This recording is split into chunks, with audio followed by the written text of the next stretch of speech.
人为贪财身先丧，王八骗钱命早亡，任国奸猾多取巧，美国监狱啃大屌。郭文贵的确是一个奇人，你不服不行。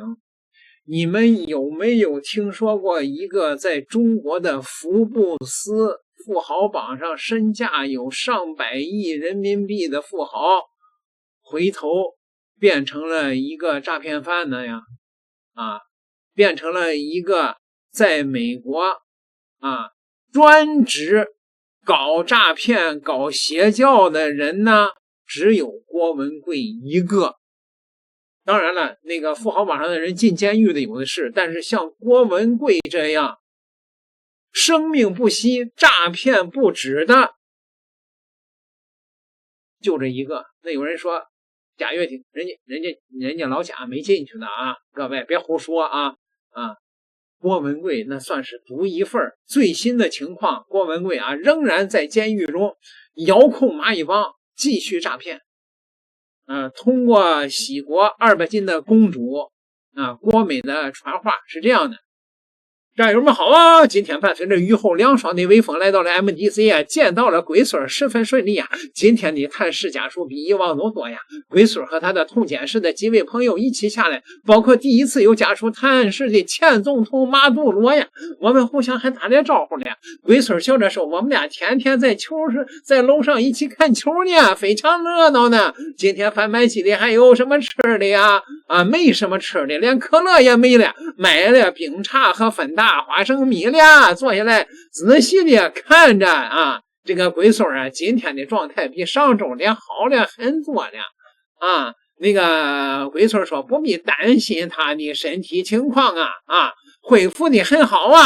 不是，你等会儿吧，你说的这些好像跟我们掌握的蚂蚁帮那个说法不一样蚂蚁帮说那个龟孙说在那个 MDC 里被吊起来关了3年营业那玩意儿都变成这个了，说去任何一个监狱都是天堂。不是，我看你说的这样 MDC 是天堂200斤的公主龟孙叹了叹气双手抱在胸前，认真的跟我说呀：“妮子呀，我这几天一直在回想和思考629那天的一幕幕感受很多，感悟了，开悟了，想通了很多了。那天就像一个大考一样，对战友们的大考，对我的大考战友们通过了上天的意志上、信仰上坚定的一切考验我的天是我人生中第2次有了这种整个人后面都是热的后面都是热的。”那是黑大哥问候的灌输的太多了呗，前面是凉的那种感觉呀。第一次是在清风看守所第2次是在629我坐的那个桌子就是一张分界线前面却是凉的，后面热乎乎的。我感受到了我的战友在我身后给我的力量。那个桌子分开了光明与黑暗，诚实勇敢与虚伪。虽然那天的结果是这样，但相信一切都是上天有意我还在上天的考验和顿悟中，没有一秒停止思考但我的战友们绝对是集体通过了上天对考试在这个世界上的影响和对未来中共和整个运动带来的力量这是无价的资产这是我们中国人第一次这样的团结，有这样一群文明勇敢阳光的群体站在世人面前，远远超越了一切，一定会让战友们相信你们这样一切的祈祷和伟大的行为都会产生伟大的结果七哥也会拿出让战友们满意的结果还是那句话，身陷阳谷现大县，咱们走走看。感谢战友，感恩战友，我真觉得没什么词语可以形容我对战友的感情就用这最朴素的言语告诉战友们七哥爱你们龟孙一口气说完，又看到了他那发亮坚毅的眼神，我想这就是强者中的属性了，总会仔细认真思考每一件事情，从中总结感悟龟孙从我的记忆中就是这样无论是一顿好吃的晚餐，还是一次旅行，还是一次次面临的困难，他总是会在之后有了新的感悟和灵感，并细细的考量，认真的总结，珍惜着发生的一切，崇拜1小时40分钟又一下子过去了。走前我又咬着牙蓄力准备把爸爸抱起来，可是没有成功你这200斤的公主你体虚这个龟孙开心的哈哈大笑啊，又蹭了蹭龟孙带红茶的脸啊，我们开心的挥手分开了啊，温馨快乐的一次探视啊。龟孙的身体已经恢复了，精神状态极佳了，战友们勿念勿念啊！谢谢亲爱的战友们，让我看到你们啊爱着的龟孙啊，在困境中一次次的向前强大，我们一定会迎接到属于我们的胜利啊！那个龟孙儿到底传出了什么指令了呢？七哥说了啊，生命不止，诈骗不停，请战友们传播七哥在法庭上的发言啊，说你们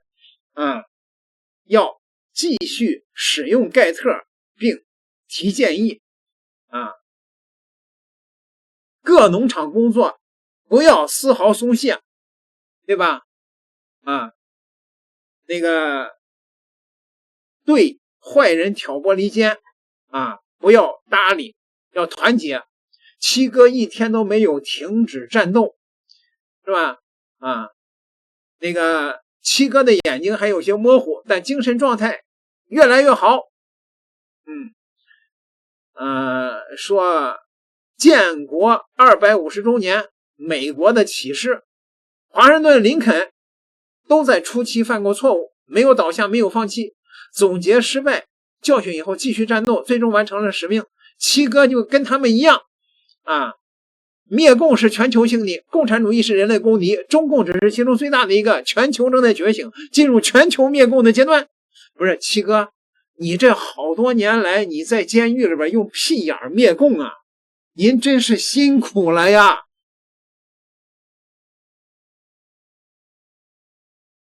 关于纽约邮报的记者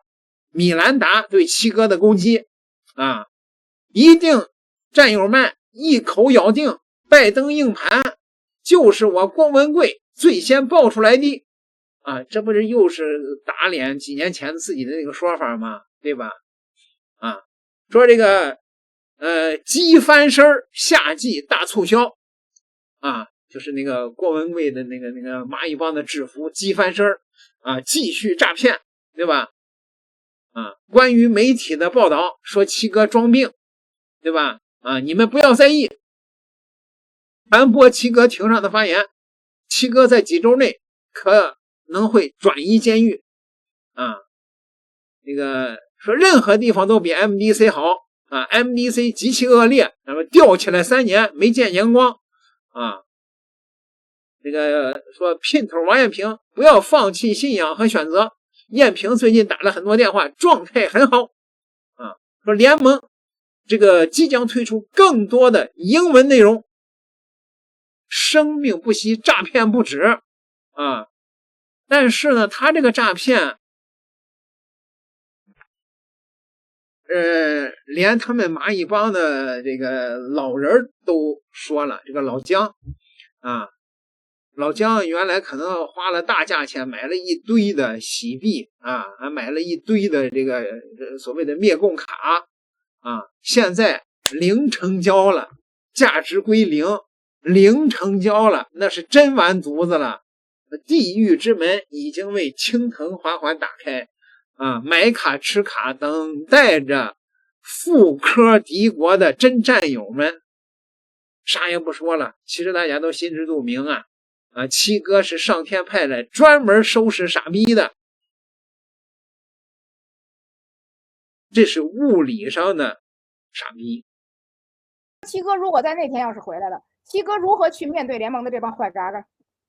你这家里咱自个儿家里这些老鼠屎债务我们还没扫干净呢，对吧？然后国际形势又是什么样呢？接下来我们还要再分析这个时候如果要是七哥回来，那大家想想中共这条红色的巨龙它还是能喷火的，它还是有很强大的力量的。是的，川大爷连美国什么拯救美国法案这块还没搞定呢，连那个中共高官跑到这儿来私生子生出来就是美国公民这事儿还没搞定呢。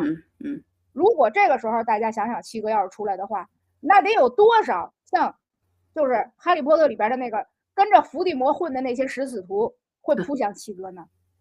那是跟7.16之后是一样的结果。也就是说，我们如果七哥在这次叫629赢了，那我们爆料革命战友们我们就输了。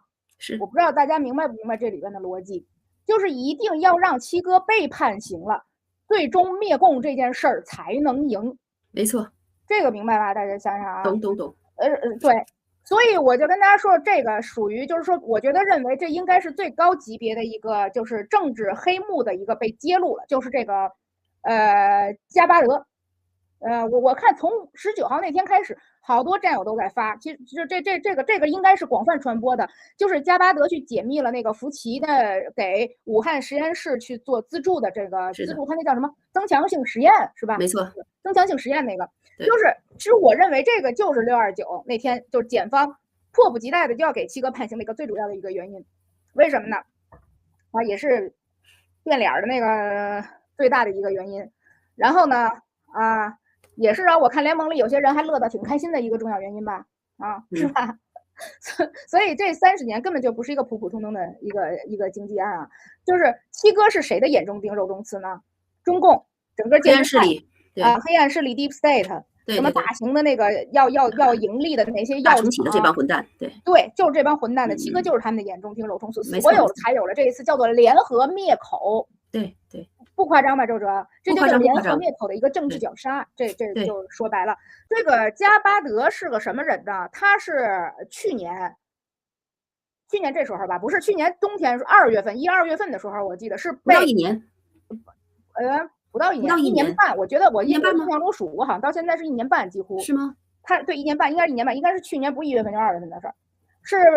美国他被任命为美国第8届国家情报总监。对，这个位置是一个很高的位置啊，相当高了。你要知道，美国有17、18个情报机构呢，所以他是属于情报头子了，情报机构的头子。然后他任期到哪天呢？是就是我出去玩前没几天。对啊，于是呢，对，他是几乎他是那个川大爷内阁的一个人，而且是极具个性的，就非常强的。你的就说这种人一般都是倔驴，就是你不让他干，他死给干到底的那种，就等于他是一个情报首脑。然后呢，就是而且在他任职的这1年半期间里边，他把整个那个情报的那个系统给做了一个非常那个深度的一个精简和重组，所以这个人是一个非常有能力的人，头脑非常清晰的人，否则的话，川大也不会选他去做情报头子。而且他也非常有正义感，对，非常有正义感。然后呢，所以在他卸任前，他根据他这1年半所发现的这些信息，整理出来的这些信息，最终做了这样的一个解密的动作。对，这说明什么？是吧？它引爆了一个几乎可以说席卷了整个美国、整个英文世界，然后或者说甚至全球吧，因为它那重磅炸弹，那视频并不长，那视频在油管上都有那个新闻都有解读的，就是叫做咱不说疫苗，就是病毒真相的一个炸弹。疫苗还没说到呢，别着急，对，病毒真相这个炸弹就先给说出来了。所以你看他在卸任前就抛出来的这几个硬核事件这个福奇跟那个武汉实验室，他没法反驳。这咱们就七哥就是第一个说的嘛，你跟王延怡咋回事啊？你是吧？对呀，你俩上哪个酒店他妈欧叉叉去了，是不是？然后那个这是一个事儿，核心指的就是刚才咱们说了嘛，病毒研究所，你他妈那美国纳税人的那个钱，然后让福奇给他们，然后又通过什么样的一个渠道，然后流向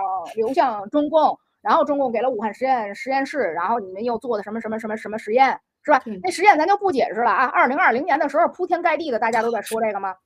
所以他坐实了那个就是福奇之间在国会做伪证的这个事儿了。没错，是吧？你看那就我对油管那视频我都给大家发链接。他那视频里我今天要看了呢，那福奇就说，你丫说就国会人问他说你丫说那个你有没有就是给这个让武汉实验室做这个？他说没有，我就没有。可是你看这加巴德这个证据就已经出来了呢，你就是公然撒谎嘛，没错。福奇实际上就是被他们给抛出来的前头的这样的一个背锅的一个小丑人物，他和那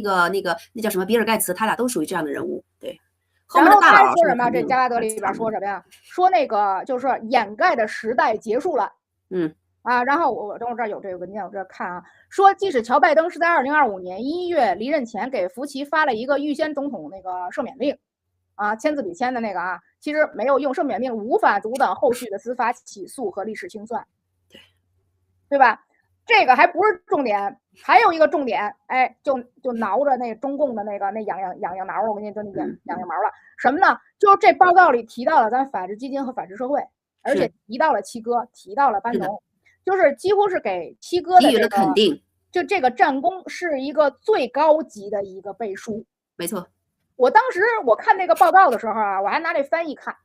看完了以后，我跟你说啊，我坐在车上，一开始我是含着，因为我还翘二郎腿美，我坐车上看。看完这段以后，我他妈，哎，我就自己感觉物理上我他妈腰板就直了，你知道吗？是的，是吧？你听我说，你都有这种感觉。是的，没错。是不是？就那个他整个这个调查报告里，战友们就是黑纸白字、无可辩驳的记录了七哥和法治基金以及法治社会如何在揭露病毒真相的这上面取到的不可代替、不可磨灭的一个贡献。没错。是不是？这是历史铁证，就给你是的，就钉在那儿了。你想相当于美国官方已经给盖上章了，就是爆料革命和郭文贵的这个功勋，你们任何人历史上已经给印证下来了，印下来了，就是任何人磨灭不了的。这里边特逗在哪儿啊？他还说啊，是这阎立梦，阎立梦这个傻逼，说那个是七哥帮助他用，就是通过法治基金、法治社会帮助他，然后把他从香港救出来，然后让他去爆料。所以啊，我就觉得什么呀？阎立梦就是给咱逆增赏元的，战友们，你就让他去爆料。他不是老说，哎，我们第一个说的，我们有功什么？对，功就是你们的，但是我们就强调另一个真相，就是七哥法治基金、法治社会要是不把你救出来的话，你爆料个嘚儿，对不对？连张嘴的机会都没有。对呀，你连张嘴机会都，所以就把他也给定在那耻辱柱上，怎么着？你他妈忘恩负义的东西！然后对，关键是他举报七哥的，说七哥的那些话，全都是他自己杜撰的，全都是假的，而且那个说辞是跟中共说七哥的那个说辞是一模一样的。所以你等哪天你去查阎立梦的那个背景的时候，那才好玩呢啊！战友们不是，我让七哥给传染了，朋友们，你们服吗？中国福布斯排行榜昔日富豪，现在变成了美国监狱里边仍然遥控蚂蚁帮诈骗的这么一个后边变了水缸的死不改悔的七哥，是不是蝎子拉屎独一份，全球独一份？点个订阅，咱们下期再聊。